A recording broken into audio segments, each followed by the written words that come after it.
Hello નમસ્કાર વિદ્યાર્થી મિત્રો, આપણી આ યુટ્યુબ ચેનલ પર આપ સર્વનું હાર્દિક સ્વાગત છે। તો મિત્રો, આજના વિડીયોની અંદર આપણે ખૂબ જ અગત્યની ચર્ચા કરવાના છે કે ધોરણ 10ની જે બોર્ડ પરીક્ષા 2024ની અંદર લેવામાં આવનાર છે તે માટે ખૂબ જ અગત્યના એટલે કે મોસ્ટ આઈએમપી પ્રશ્નો સામાજિક વિજ્ઞાન વિષયની અંદર આપણે જોવાના છે।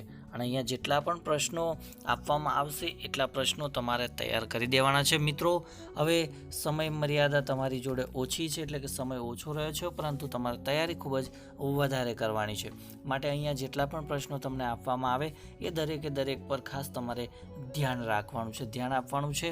અને ચેનલ ઉપર જો પ્રથમ વખત આવેલા હો તો ચેનલને સબસ્ક્રાઈબ કરી દેજો અને આ વિડીયોને તમારા અન્ય મિત્રો સુધી જરૂરથી શેર કરજો।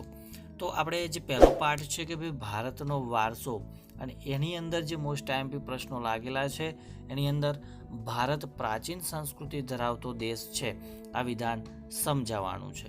બીજું છે કે ભારતની પ્રાચીનતમ પ્રજાનો પરિચય આપો। તો અહીંયા તમે જોઈ શકો છો કે ભાઈ નેગ્રીટો એટલે કે હપસી છે, ઓસ્ટ્રેલોઇડ એટલે કે નિષાદ છે, દ્રવિડો છે, મોગલોઇડ એટલે કે કિરાત છે અને આર્યો છે। તો અહીંયા જે 5 જાતિઓ આપેલી છે, 5 તમારે તૈયાર કરી દેવાની છે। આ તો 101% આમાંથી પૂછાશે ને પૂછાશે જ, માટે આ તમારે તૈયાર કરી દેવાની છે। ત્યારબાદ ભારતના પ્રાકૃતિક વારસા અને સાંસ્કૃતિક વારસા વચ્ચેનો તફાવત તમારે જણાવવાનો છે। ત્યારબાદ આપણે નદીને લોકમાતાનું બિરુદ આપ્યું છે, શા માટે બિરુદ આપ્યું છે, તો એ પ્રશ્ન પણ તમારે તૈયાર કરી દેવાનો છે। ત્યારબાદ પાઠ બીજો છે કે ભાઈ ભારતનો સાંસ્કૃતિક વારસો, પરંપરાઓ, હસ્ત અને લલિત કલા। તો એ આધારિત પ્રશ્નની અંદર જોઈએ કે માનવ જીવન અને માટી વચ્ચેનો સહસંબંધ સમજાવો। બીજો પ્રશ્ન છે કે ભારતની એક કલા તરીકે ચર્મ ઉદ્યોગનો પરિચય આપો, કાષ્ઠ કલાનો પરિચય આપો। ત્યારબાદ ભવાઈ વિશે ટૂંકી માહિતી આપવાની છે। ત્યારબાદ ગુજરાતના ગરબા અને ગરબી વિશે સમજ આપો, ગુજરાતના આદિવાસી નૃત્ય વિશેની માહિતી આપો। ત્યારબાદ બેવડ ઇક્ત એટલે શું છે એ તમારે સમજાવવાનું છે। ત્યારબાદ લોથલના કારીગરો ધાતુમાંથી શું બનાવતા હોવાનું જણાય છે। અને નાટ્યકલા સમાજ જીવનને પ્રતિબિંબિત કરે છે, આ વિધાન તમારે સમજાવવાનું છે। અને સંગીત રત્નાકરનો તમારે પરિચય આપવાનો છે।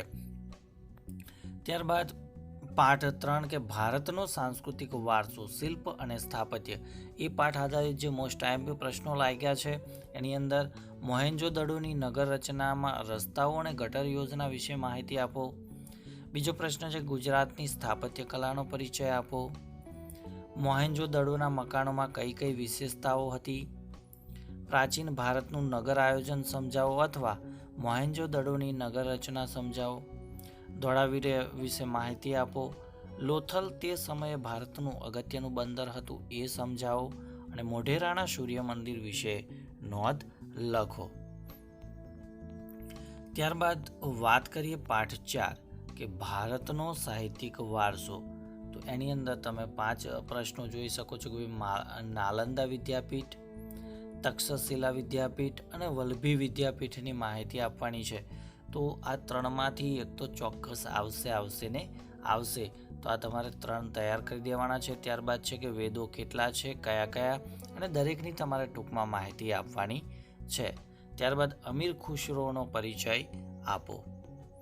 ત્યારબાદ 5મું પ્રકરણ છે કે ભારતનો વિજ્ઞાન અને ટેકનોલોજીનો વારસો।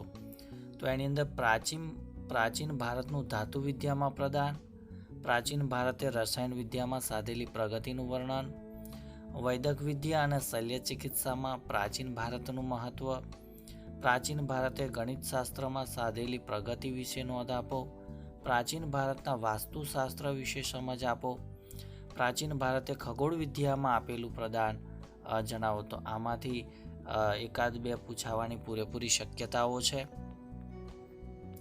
તો આવા પ્રશ્નો તો મિત્રો તમારે સૌથી પહેલાં જ કરવાના હોય છે। છઠ્ઠું છે કે ભારતના સાંસ્કૃતિક વારસાના સ્થળો, તો એમાં હમ્પી નગરની સ્થાપત્ય કલાનો પરિચય આપવાનો। ત્યારબાદ તાજમહાલની સ્થાપત્ય કલાનો પરિચય આપો। ત્યારબાદનો પ્રશ્ન છે કે દિલ્હીના લાલ કિલ્લા વિશે નોંધ લખો, એલિફન્ટાની ગુફાઓ વિશે ટૂંકમાં માહિતી આપો, કોણાર્કના સૂર્ય મંદિર વિશે નોંધ લખો, કુતુબ મિનાર વિશે નોંધ લખો, ફતેહપુર સિકરી વિશે નોંધ લખો। અમદાવાદમાં આવેલા સાંસ્કૃતિક વારસાના સ્થળોની યાદી બનાવવાની છે. ત્યારબાદ પ્રાચીન સમયથી ભારત તીર્થભૂમિ રહ્યું છે સ્પષ્ટ કરો અને ઇલોરાના કૈલાસ મંદિરનો ટૂંકમાં પરિચય આપો. ત્યારબાદ પાઠ 7 છે કે આપના વારસાનું જતન. તો એમાં પ્રવાસન સ્થળોની સ્વચ્છતા અને જતન વિશે તમારા મંતવ્યો લખો. ઐતિહાસિક સ્મારકોનું સમારકામ કરતી વખતે ધ્યાનમાં રાખવા જેવી બાબતો જણાવો. આપણા વારસાને લોકો કઈ કઈ રીતે નુકસાન પહોંચાડે છે એ જણાવો. મુંબઈ પ્રાકૃતિક ઇતિહાસ સમિતિની રચના ક્યારે થઈ હતી, તે શું કાર્ય કરે છે એ જણાવો. અને સ્વામી વિવેકાનંદે વિશ્વ ધર્મ પરિષદમાં ધર્મ વિશે શું કહ્યું હતું એ જણાવવાનું છે. ત્યારબાદ પાઠ 8મો છે કુદરતી સંસાધનો. તો એમાં કાપની જમીન વિશે નોંધ લખો, કાળી જમીન વિશે નોંધ લખો. જમીન ધોવાણ અટકાવવાના ઉપાયો જણાવો. ભૂમિ સંરક્ષણ એટલે શું, ભૂમિ સંરક્ષણના ઉપાયો જણાવો. તો મિત્રો એકાદ જમીન વિશે પણ પૂછાઈ શકે છે, તો માટે આપણે જમીનનો પ્રકાર કોઈ પણ તૈયાર રાખવાના છે. ત્યારબાદ આગળનું છે કે વ્યાખ્યા લખો. તો અહીંયા જેટલી વ્યાખ્યા આપેલી છે એમાંથી જ વ્યાખ્યા પૂછાવાની છે, તો માટે આ વ્યાખ્યા પણ તમારે તૈયાર કરી દેવાની છે. પહેલું સંસાધન છે, સંસાધનોનું સંરક્ષણ, નવીનીકરણીય સંસાધન, અનવીનીકરણીય સંસાધનો, જમીન, જમીન ધોવાણ, ભૂમિ સંરક્ષણ, વિરલ સંસાધનો, એકલ સંસાધનો અને રાષ્ટ્રીય સંસાધનો. તો આ વ્યાખ્યા છે, એ વ્યાખ્યા તમારે તૈયાર કરી દેવાની છે. ત્યારબાદ 9મું પ્રકરણ છે કે વન અને વન્યજીવ સંસાધન. તો એની અંદર લુપ્ત થતા વન્યજીવ વિશે નોંધ લખવાની. અભયારણ્ય એટલે શું એ જણાવવાનું. રાષ્ટ્રીય ઉદ્યાન એટલે શું એ જણાવવાનું. નિર્વણીકરણની અસરો તમારે જણાવવાની છે. વન્યજીવોના વિનાશના કારણો જણાવવાના છે. ત્યારબાદ પ્રકરણ 10 છે કે ભારત કૃષિ. તો એની અંદર ભારતમાં ખેતીના મુખ્ય પ્રકારો કેટલા છે અને કયા કયા છે, ગમે તે 4 પ્રકાર પર નોંધ લખવાની હોય. ભારતમાં કૃષિ ક્ષેત્રે આવેલા ટેકનિકલ સુધારા જણાવો. અને ભારતમાં કૃષિ ક્ષેત્રે થયેલા સંસ્થાગત સુધારા. તો અહીંયા ટેકનિકલ સુધારા અને સંસ્થાગત સુધારા છે, આ બેમાંથી એક તો પૂછાશે, માટે તૈયાર કરી દેવાના. ડાંગરના પાક માટે કયા અનુકૂળ સંજોગો જરૂરી છે અને તેનું ઉત્પાદન કરનાર ભારતના રાજ્યોના નામ લખવાના છે. ત્યારબાદ ઘઉંના પાક માટે કયા સંજોગો અનુકૂળ છે અને તેનું નોંધપાત્ર ઉત્પાદન કરનારા ભારતના રાજ્યોના નામ આપણે જણાવવાના છે. ત્યારબાદ ચા અને કોફીના પાક માટે કયા અનુકૂળ સંજોગો જરૂરી છે અને ઉત્પાદન કરતા રાજ્યોના નામ. ખરીફ પાક અને રવિ પાક વિશે તમારે તફાવત લખવાનો છે અને વિવિધ કૃષિ પદ્ધતિઓ આપણે સવિસ્તર જણાવવાની છે. ત્યારબાદ પાઠ 11મો છે ભારત જળ સંસાધન. તો એની અંદર એક અગત્યનો પ્રશ્ન છે કે બહુહેતુક યોજનાનું મહત્વ જણાવો. ત્યારબાદ પાઠ 12મો કે ભારત ખનિજ અને શક્તિના સંસાધનો. તો એની અંદર આપણે એક તો લોખંડ વિશે, કોલસા વિશે અને ખનિજોનું વર્ગીકરણ વિશે લખવાનું છે.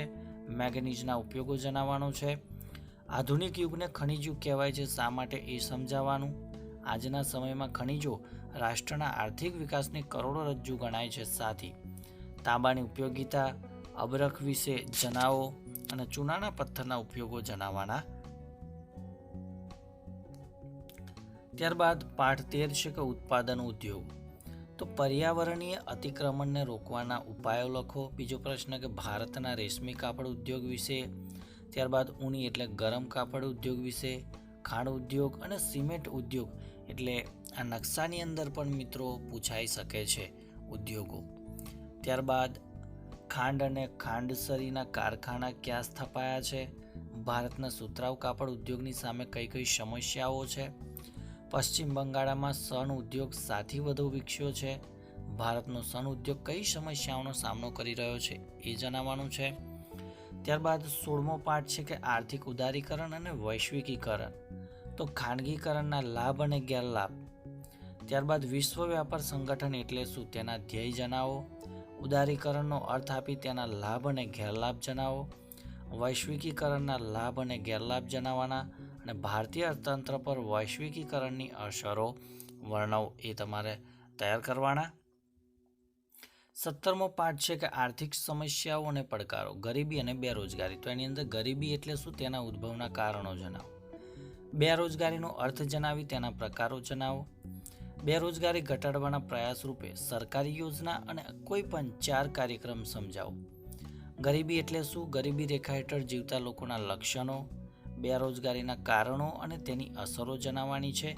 અને શ્રમ શક્તિના આયોજન માટે કયા કયા પગલાં ભરી શકાય એ આપણે જણાવવાનું છે. ત્યારબાદ પાઠ 18મો છે કે ભાવ વધારો અને ગ્રાહક જાગૃતિ. તો ભાવ વૃદ્ધિના કારણોની ચર્ચા કરો. ભાવ નિયંત્રણ શા માટે જરૂરી છે, ગ્રાહકોનું શોષણ કઈ કઈ રીતે થાય છે, ગ્રાહકોનું શોષણ થવાના કારણો જણાવો. ગ્રાહક સુરક્ષા અધિનિયમ અંતર્ગત ગ્રાહકના અધિકારો સવિસ્તર સમજાવો.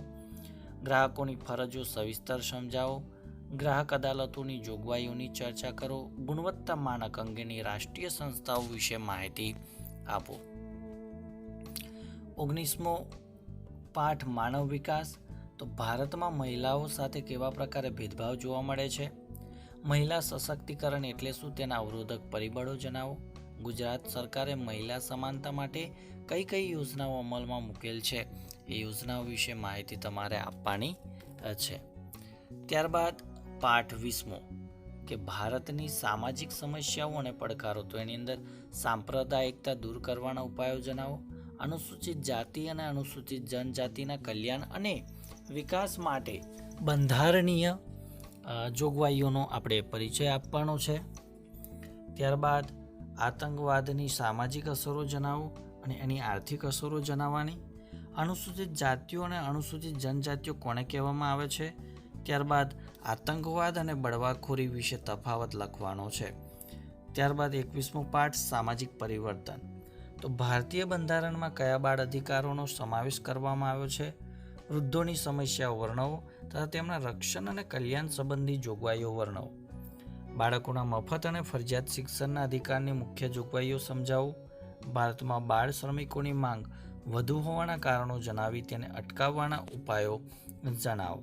અને દિવ્યાંગ વિદ્યાર્થીઓને મળતી વિશેષ સવલતો જણાવો.